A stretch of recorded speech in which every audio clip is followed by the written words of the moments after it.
.58 caliber Megalodon.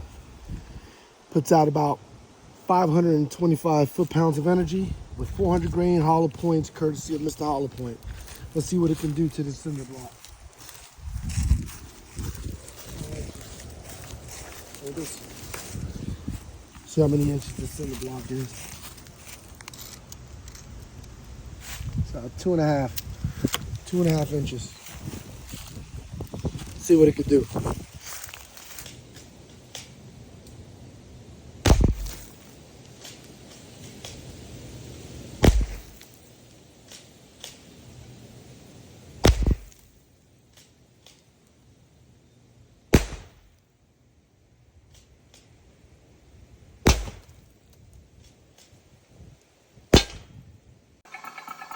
So it's supposed to hold 4,500 psi.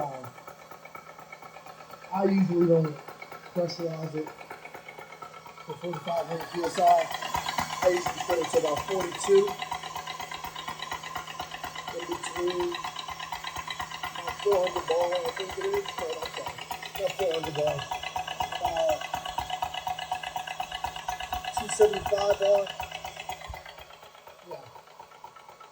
Sometimes you get valve lock on these things if you over pressurize it. So that's why I try not to put it at 4,500 either.